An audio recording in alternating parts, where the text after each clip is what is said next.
আসসালামু আলাইকুম। কি অবস্থা সবার? আশা করছি সবাই অনেক ভালো আছেন। তো আজকে একদম সকাল সকাল উঠে পড়েছি ঘুম থেকে।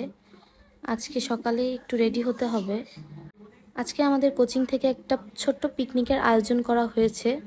ওখানে যাওয়ার জন্যই মূলত রেডি হব। তো এখানে আমি গাছে পানি দেওয়া শেষ করে চলে আসলাম রেডি হতে। তো আজকে আমি পরার জন্য এই ড্রেসটা নামিয়ে নিয়েছি। এটা আমি আমার জন্মদিনে গিফট পেয়েছি। আর সাথে এই জুতা জোড়া পরবো। ড্রেসটার সাথে আমি অর্নামেন্টসগুলো পেয়ার করেছি। এখানে সোনার আংটিও ছিল কিছু। তো এই তো আমরা দুইজন মা ছেলে রেডি হয়ে গেলাম। পেছনে ইহানের বাবাও রেডি হচ্ছিলেন।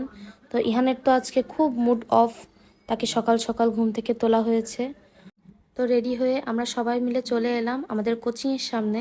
এখান থেকে আমরা বাসে উঠব। তো এই যে আমিও উঠে পড়লাম বাবুকে নিয়ে। এখানে আমি আমার একমাত্র ননদিনী, তার ছেলে এবং আমার ভাসুরের মেয়েকে বলছিলাম যে ভিডিওতে যেন একটা হাই দিয়ে দেয়। ইহান বাবুকে অনেকবার ডাকার পরেও সে আমাকে পাত্তাই দিল না। আর এইদিকে স্টুডেন্টরাও সব একে একে ওঠা শুরু করেছে। কিছু সময় যাওয়ার পরে আমাদের বাস রওনা হলো।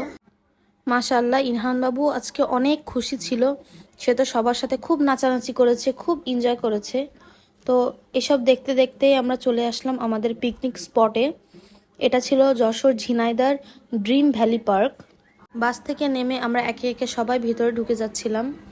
এটা ছিল পার্কে ঢুকেই একদম প্রথম ভিউটা। বেশ সুন্দর পার্কটা, আর মোটামুটি বেশ ভালো জায়গা নিয়েই অবস্থিত। আশপাশে বেশ গাছগাছালি অনেক কিছুই ছিল। তো এখান থেকে আমরা সোজা হাঁটতে হাঁটতে চলে যাচ্ছিলাম আমাদের মেন স্পটে, যেখানে আমাদের টেন্ট করা হয়েছে। টেন্টে এসেই দেখি রান্নাবান্নার আয়োজন শুরু করা হয়েছে। তো এগুলো দেখে আমরা চলে আসলাম একটু আশপাশ ঘুরে দেখার জন্য। ঘোরাঘুরি শেষ করে ইহানের বাবা আর আমি নাস্তা করতে চলে গিয়েছিলাম। আর ইহানকে রেখে এসেছিলাম তার আম্মা অর্থাৎ আমার জায়ের কাছে। আর ওই যে ইহানের বাবা আমার জন্য নাস্তা অর্ডার করতে গিয়েছিল। ওখান থেকে এসে দেখি আমার একমাত্র নন্দাই আর আমাদের বিখ্যাত মাসুদ স্যার শখের বসে রান্নাবান্না শুরু করে দিয়েছেন। এখানে গরুর মাংসের জন্য মশলা কষানো হচ্ছিল। এপাশে এসে দেখি ইহান বাবু তো তার আশরাফ চাচুর সাথে অনেক মজা করছে, আর তার বাবার সাথে মিলে শশা খাচ্ছে দুইজনে। আর অন্যদিকে সব স্টুডেন্টরা বসেছিল। এই যে আমার ছোট বোন, তার সেনাবাহিনী নিয়ে বসে আছে। মাশাআল্লাহ, তাদের সবাইকে অনেক সুন্দর লাগছিল সেদিন। তো এই ঘোরাঘুরি করতে করতেই আমাদের খাওয়ার পর্ব চলে আসলো। প্রথমেই মেয়েদের খাইয়ে দেওয়া হয়েছিল, তারপরে বসে গেল ছেলেরা।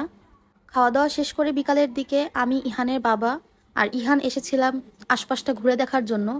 সত্যি বলতে ওই দিন ওই পার্কের কোনো কিছুই আমাদের দেখা হয়নি, যেহেতু আমরা অনেক লেট করে এসেছিলাম। রাস্তায় অনেক টাইম লেগে গিয়েছে আমাদের, এজন্য আর ওইভাবে ঘুরে দেখতে পারিনি। তবে আলহামদুলিল্লাহ যতটুকু দেখেছি।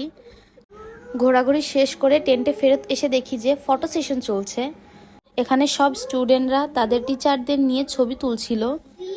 ছবি তোলার পর্ব শেষ করে শুরু হয়ে গেল আমাদের লটারি পর্ব। হলুদ টিকিটের কালার হলুদ, টিকিটের নাম্বার 2001 পেয়ে গেছে 16 নম্বর পুরস্কার। লটারির পর্ব শেষ করে আমরা সবাই চলে আসছিলাম আমাদের বাসের দিকে।